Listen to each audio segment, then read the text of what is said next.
Bonjour, je me présente, Hamza, un gros geek et un nouveau addicted dans le milieu de produits MS, que je trouve réellement impressionnant.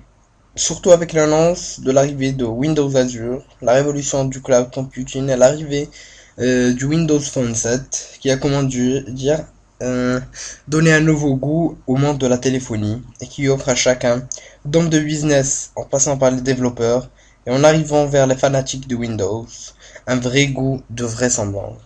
Donc aujourd'hui, je vais essayer de vous parler en bref du système Windows Phone 7. Disons qu'hier, j'étais en train de chercher des informations sur ce sujet-là. J'ai découvert un petit sujet en anglais très très intéressant. Alors j'ai décidé de de faire une petite traduction en y ajoutant beaucoup d'informations avec une petite vidéo très bien animée, espérant que ça vous plaise. Donc, revenons à nos moutons. Alors voilà, j'essaierai de vous présenter ce système sous différents angles, là où tout le monde y trouvera son compte. Alors lançons-nous dans cette présentation. À commencer par les informations techniques. On remarque des trucs vraiment intéressants. À commencer par l'écran qui utilise un capacitif minimum de multitouch 4.2 800 x 480 pixels, qui confère un vrai confort visuel, une tranquillité, voire un luxe visuel. Côté apparence, nous retrouvons les touches classiques de Windows Phone qui sont démarrer, retour, chercher, photo et allumer éteindre, qui donnent à ce dernier une ambiance rétro-classique et en même temps moderne. Côté appareil photo, nous retrouvons un système 5 mégapixels avec un système de flash LED Xenon. Que dire que c'est du bonheur. Une carte mémoire utilisée. Nous remarquons un minimum, au moins, 256 mégabits de RAM, 8 gigaoctets de stockage interne extensible. Quand on essaie de chercher beaucoup plus profondément, côté processeur graphique, on retrouve un GPU avec un accélérateur DirectX 9 qui procure un régal et une stabilité graphique impressionnante. Côté processeur, nous retrouvons au moins un processeur d'1 GHz ARM VV7 Cortex, Scorpion Plus ou des Snapdragon 5 qui donnent une stabilité impressionnante et vraiment une rapidité sans succession sur smartphone. Et pour finir le côté technique, on ajoute une touche de révolution sur ce dernier, où l'on trouve un accéléromètre mat avec une boussole, un capteur de luminosité, un capteur de proximité, le GPS assisté, une radio FM et un gyroscope. Pour conclure, on dirait que les machines tournant sur Windows Phone sont des machines vraiment puissantes, stables et graphiquement élégantes. Côté business, on retrouve les produits Office par défaut qui nous permettent d'établir des rapports de calcul rapides avec Excel directement sur le téléphone, modifier des présentations PowerPoint ou même en faire directement depuis le téléphone et bien sûr lire ses mails directement depuis votre boîte de réception Outlook, Microsoft. Lors de la conception du système d'exploitation, on a dédié de ne pas intégrer une application de notes indépendante, mais on a choisi au contraire d'intégrer l'application OneNote dans le hub de Microsoft Office. Pour information, au Mobile Congress 2011, Microsoft a annoncé que dans le courant 2011, des téléphones sous Windows Phone pourront désormais synchroniser leurs documents stockés sur le Windows Live SkyDrive. Pour passer sous Microsoft Exchange, nous retrouvons cet outil-là qui nous permet la connexion à des messageries d'entreprises professionnelles sur téléphone, en séparant les boîtes de réception professionnelle et personnelle, en utilisant une boîte supplémentaire pour Windows Live Hotmail. Nous retrouvons le fameux SharePoint qui permet d'accéder à vos documents d'entreprise à partir d'un serveur SharePoint, y compris les fichiers de type Word, Excel, PowerPoint et OneNote. Et finalement, nous trouvons un navigateur via Internet Explorer, où l'on retrouve le système est livré avec un navigateur Internet dont le moteur de rendu de capacité de décodage situé entre IE7 et IE8, qui donne une vraie stabilité de navigation sur smartphone. Et ainsi, Internet Explorer sur Windows 7 propose à l'utilisateur de garder une liste de ses pages favorites sous le forme d'un carreau, on appelle ça des lifetiles, sur l'écran d'accueil. Le navigateur supporte l'ouverture de 6 onglets maximum, et et ceux-ci peuvent se charger en parallèle. Il est aussi compatible avec le multitouch, possède une interface utilisateur épurée, un système de zoom fluide, la possibilité de sauver des images situées dans les pages web, de partager une page web par mail ou bien encore la recherche du sein de la page en cours. De plus, Adobe a annoncé une version des interpréteurs Flash 10.1 serait en préparation pour être intégrée dans Internet Explorer dans le courant 2011. Microsoft a annoncé qu'il y avait intention de mettre régulièrement le navigateur à jour indépendamment par rapport aux mises à jour du système d'exploitation. Une version future d'Internet Explorer mobile sur Internet Explorer 9 est actuellement en développement pour le système sous Windows Phone. Celui-ci possédera un meilleur support standard du web tel que l'HTML, le CSS ou le JavaScript, ainsi que l'accélération matérielle complète de l'affichage. Le propulsant vraiment, non mais alors vraiment là, c'est le navigateur mobile le plus rapide au monde. Pour les fanatiques, nous retrouvons notamment Office, qui, comme on l'a dit dans le premier talk sur ce dernier, permet la création des listes de notes commerciales professionnelles sur le téléphone via OneNote, ainsi qu'éditer et de créer des documents Word et autres, PowerPoint, etc. Où que vous soyez, vous aurez bien sûr accès à votre messagerie, même en déplacement. Côté Xbox Live, nous retrouvons une intégration Xbox Live avec le jeu en mesure de soutenir la réalisation, tourner à base multijoueur entre les téléphones et avoir des informations Xbox Live inclus les infos avatars. On retrouve notamment Zoom, la plateforme Zoom, qui présente une interface de synchronisation de musique, vidéo et images. Ils pourront aussi être utilisés pour le déploiement des mises à jour du système d'exploitation et des applications en jeu. Il est possible d'effectuer des opérations depuis son ordinateur dans un logiciel.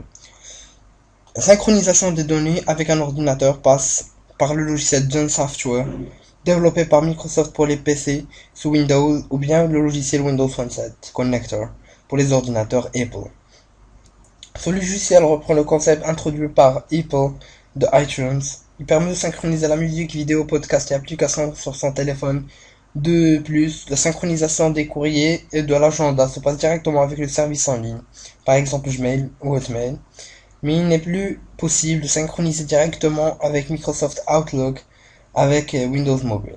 De même, façon qu'Apple iOS, Windows Phone sera mis à jour de façon automatique sans passer par les constructeurs afin d'offrir une expérience utilisateur identique entre tous les modèles de téléphone et éviter la fragmentation de versions comme sur la plateforme Android. Les mises à jour passeront uniquement par le Zoom Software pour les mises à jour importantes. Bien sûr, le téléphone même over the air pour les mises à jour mineures. Microsoft a annoncé dans le futur proche toutes les mises à jour, qu'elles soient importantes ou mineures, se dérouleraient over the air. Toutes les applications téléchargées, quant à elles, peuvent être mises à jour automatiquement via le Windows Phone Marketplace. On remarque aussi que Windows Phone intègre un bouton dédié pour la recherche sur le web, sur le moteur de recherche Bing, intégration de Bing Maps et support des applications. Les exigences matérielles de Microsoft stipulent que chaque Windows Phone doit avoir un bouton dédié pour la recherche sur la façon avant de le téléphone. En poussant ce bouton dans une application ou un hub, va permettre de faire des recherches au sein de celle-ci.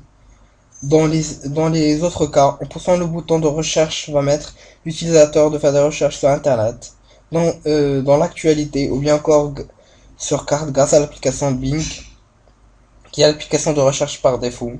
Le téléphone est aussi doté d'une fonction de reconnaissance vocale capable de faire des recherches. Cette fonction est équivalente en poussant longuement sur la touche démarrer. On peut aussi notamment dire que Microsoft travaillerait sur une nouvelle version de l'application Bing qui devrait arriver avec la mise à jour Mongo. Ceci devrait apporter un lot de nouvelles fonctionnalités et directement au sein du système d'exploitation. Il devrait y avoir une fonction appelée Bing Audio qui permet la reconnaissance de chansons comme le fait Shazam. Une autre nommée Bing Vision devrait permettre d'effectuer des recherches à partir d'une photo prise avec un appareil photo numérique. Le module devrait reconnaître les codes QR les codes barres, les pochettes de disques, etc. Comme le fait Google Goggles, ou bien encore l'ajout d'un guidage vocal dans le module Bing Max. On passe vers le côté développeur. Je suppose que la plupart sont intéressés par ce dernier. Le développement d'applications sur le Windows Phone 7 se fait à partir de Silverlight pour les applications et XNA pour les jeux, tous deux bâtis sur le.NET Compact Framework. Les principaux outils utilisés pour le développement sont Visual Studio 2010 et Expression Blend. De plus amples applications avaient été attendues lors de la conférence MX10 du 15 mars. Le passage obligé pour installer des applications sur le téléphone Windows Phone 7 et le Windows Phone Marketplace. Pour y apparaître, les applications doivent être préalablement approuvées par Microsoft. Le 31 mars 2011, Microsoft comptabilisait plus de 11 500 applications sur son Marketplace. Mozilla a annoncé qu'il ne comptait pas développer une version mobile de son navigateur Firefox pour Windows Phone dans l'immédiat. Ceci s'explique par le fait que son développeur trouve que le système est trop fermé pour le développement d'applications natives. L'application Hub fournit des outils de développement et de soutien pour les développeurs d'applications. Les demandes soumises subissent un processus d'approbation, de vérification, de validation pour vérifier si elle est admissible aux critères des applications établis par Microsoft. Les codes d'application qui vont être approuvés choisis pour le développeur. Mais Microsoft aura 30% de revenus, 75% va aux développeurs. Microsoft paiera les développeurs une fois qu'ils atteignent un certain chiffre de vente et 30% des développeurs non américains par l'IRS. À moins d'avoir d'abord souscrit avec Internal Revenue Service du gouvernement américain, bien sûr. Microsoft paie les développeurs domiciliés du liste d'une trentaine de pays, disons. Passons maintenant à un truc qui est vraiment assez intéressant, c'est le Windows App Push Notification, où on utilise du Cloud Computing Based Lifestyle, et qui a aussi un service d'authentification d'applications dédié, un GPS, IGPS, un Wi-Fi Location Service. Pour passer au Marketplace, on peut dire que le Marketplace de Windows Phone 7 est utilisé pour télécharger de la musique, du contenu vidéo, podcast et applications tierces. Le marché est accessible à l'aide du client Xum ou directement du Windows Phone 7, bien que les vidéos et podcasts ne soient téléchargeables par le biais de Marketplace Mobile. En avril 2011, le Marketplace comprenait 14 000 applications et jeux en juillet. En juillet 2011, cela a doublé puisque le Marketplace comporte désormais 28 000 applications. Le Jam Marketplace propose plus de 10 millions de chansons dans une qualité allant jusqu'à 320 kilobits la seconde au format MP3, libre de DRM en 4 groupes de musique, EMI, Warner Bros. Group, Sony BMG et Universal Music Group, ainsi que l'autre label des petits, propose aussi des films de Paramount, Universal, Warner Brothers, et provenant d'autres studios. Il est aussi possible de télécharger des épisodes des émissions de télévision provenant du réseau de télévision populaire. Le passage obligé pour installer des applications sur son téléphone Windows Phone 7 et Windows Phone Marketplace. Pour cela, les applications doivent être préalablement approuvées par Microsoft. Les développeurs de Windows 7 et Xbox Live enregistrés peuvent soumettre et gérer leurs demandes de soumission sur le site de l'application Hub. Tout ça constitue vraiment une vraie révolution pour les développeurs web, plutôt que les développeurs web, autant que pour le développeur sur le système Windows Phone 7, qui propose vraiment une interface très intéressante et très ouverte au monde du développement, jeux et applications. Pour terminer, il faut bien citer ses sources, comme ça il n'y a pas de malentendu. Bon, pour cette présentation, j'ai utilisé Wikipédia pour rassembler quelques petites informations. Le site de Microsoft, de même, bien sûr. Aussi, j'ai utilisé une petite présentation de Nebate, où j'ai pu prendre la présentation graphique qui est vraiment très attractante. Et pour plus d'informations, j'ai utilisé le rockplanet8.com, qui est un site vraiment très intéressant pour découvrir les problématiques et aussi les nouveautés sans cesse sur Windows Phone 7. Bon ben sur ce, je vous dis au revoir, à la prochaine. Notre prochain sujet parlera de système de sécurité Forefront qui est proposé par Windows. Bon, bah, à la prochaine, c'était un vrai plaisir.